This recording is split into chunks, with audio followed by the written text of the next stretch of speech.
முருகு பொருநாறு பானிரண்டு முல்லை பெருகு வளமதுரை காஞ்சி மறுவினிய கோல நெடுநல் வாடை கோல் குறிஞ்சி பட்டினப்பாலை கடாதொடும் 10. வணக்கம், welcome to Usha Shankar Tamil academy. இந்த வீடியோவில் 10 பாட்டு நூல்கள் அடி ஆசிரியர் குறிப்பு பற்றி பார்க்கலாம்.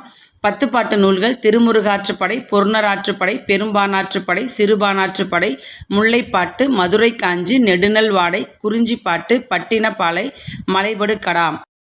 திருமுருகாற்றுப்படை 317 அடிகளை கொண்டது. ஆசிரியர் நக்கீரர். பொருணராற்றுப்படை 248 அடிகளை கொண்டது. ஆசிரியர் முடத்தாம கண்ணியார். பெரும்பானாற்றுப்படை 500 அடிகளை கொண்டது. ஆசிரியர் உருத்திரங்கண்ணனார். சிறுபானாற்றுப்படை 269 அடிகளை கொண்டது. ஆசிரியர் நல்லூர் நத்தத்தனார். முல்லைப்பாட்டு 103 அடிகளை கொண்டது. ஆசிரியர் நப்பூதனார். 10 பாட்டில் மிக குறைவான அடிகளை கொண்ட நூல் முல்லைப்பாட்டு. மதுரை காஞ்சி 782 அடிகளை கொண்டது. ஆசிரியர் மாங்குடி மருதனார்.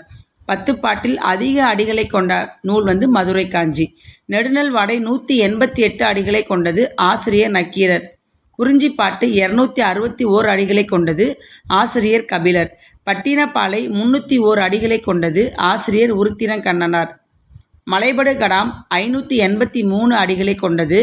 ஆசிரியர் பெருங்கௌசிகனார். திருமுருகாற்றுப்படையும் நெடுநல் வாடையும் எழுதியவர் நக்கீரர். பெரும்பானாற்றுப்படையும் பட்டினப்பாலையும் எழுதியவர் உருத்திரங்கண்ணனார். நன்றி.